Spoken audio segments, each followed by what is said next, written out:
உழைப்பால் உயர்ந்த தியாகி.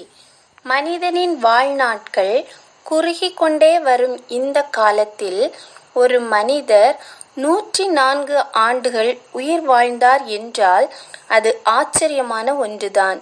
அதுவும் அந்த வயதிலும் தன் வாழ்வின் இறுதி நாள் வரை ஒரு மேல்நிலைப் பள்ளியின் நிர்வாகியாக அதற்குரிய அரசு சார்ந்த அனைத்து கோப்புகளிலும் கையெழுத்திட்டு செயல்பட்டு கொண்டிருந்தார் என்றால் அது அரிதினும் ஒரு நிகழ்வாகவே இருக்க வேண்டும்.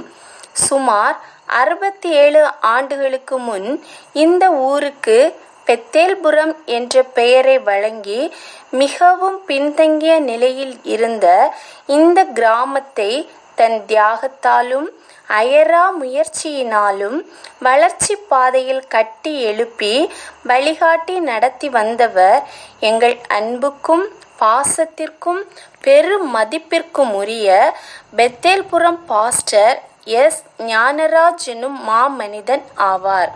இவர் ஜே. செல்வநாயகம் மற்றும் ஞான வடிவு அம்மையாருக்கு 1912ஆம் ஆண்டு செப்டம்பர் மாதம் 14ஆம் நாள் மகனாக பிறந்தார்.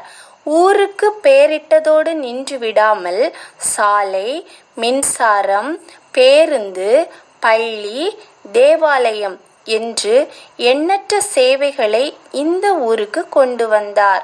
மக்களுக்கும் தன்னை உண்டாக்கின தேவனுக்கும் தன்னை முற்றிலும் அர்ப்பணித்து வாழ்ந்த இவர் 2015ஆம் ஆண்டு பிப்ரவரி மாதம் 5ஆம் நாள் இந்த உலக வாழ்வை விட்டு தன்னை உண்டாக்கின தேவனிடத்திற்கு அழைத்து கொள்ளப்பட்டார். தனது தகப்பனாரிடம் இருந்து தனக்காக கிடைக்கப்பெற்ற சொத்தில் ஒரு சிறு பகுதியை தனது மகன்களுக்கு பகிர்ந்து அளித்துவிட்டு தகப்பனாரிடம் இருந்து பெற்றதில் மீதமிருந்த சொத்தையும் தான் சம்பாதித்த அனைத்தையுமே மரிப்பதற்கு முன்னரே பொது நலனுக்கு எழுதி வைத்து விட்டார். அவரது தரிசனமுள்ள வாழ்க்கையின் உழைப்பாலும் தியாகத்தாலும் பல்லாயிரம் பேரின் வாழ்க்கையில் ஒளி விளக்கு ஏற்றி வைத்தார். அவர் தொடங்கி வைத்த நற்பணிகள் வளர்ச்சி பாதையில் நன்கே தொடர்ந்து கொண்டிருக்கின்றன.